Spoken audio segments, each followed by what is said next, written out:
training and teaching our children to look upon the things of nature to see how gracious our God, the Creator of them all.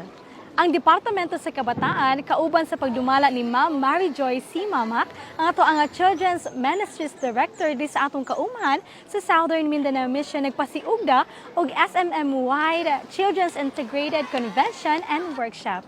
Diri kini gihimo sa atong tulungaan sa Matutum View Academy, Acmunan, Tupi, South Cotabato. Nga dunay temang Grow and Shine for Jesus. The purpose of this is not just to give something for the children to do, especially for the summertime, nga tagaan sila og kanang aktibidades, but especially to develop them holistically, no, for the mental, physical, social, and spiritual good, preparing them as future leaders and also preparing them for heaven. Isip gini kanan, ako yung kalipay nga akong anak kabahin ni ining activity sa mission. Daghang nakatunan akong bata og na-expose pugid siya, nakabaton og daghang mga higala. In behalf sa mga facilitator, kami nagapasalamat nga nahimo kaming kabahin ni ining programa sa Children's Convention dinhi sa Matutum View Academy. Malipayon kami nga nakahimo niini pagtudlo sa makabataan may tungod sa mga nutritious nga mga pagkaon. I'm very happy na ako diri karon kay nakamet ko og new friends og naka-learn ko og new.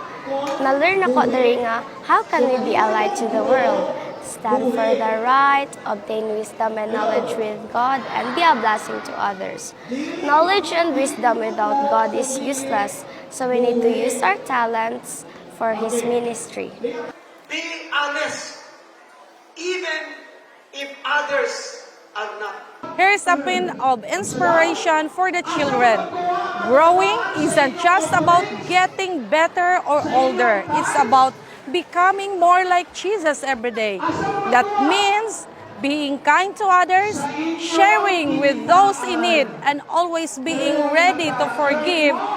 When we do these things, we show the world how much Jesus loves us and how much Jesus He wants us to love each other.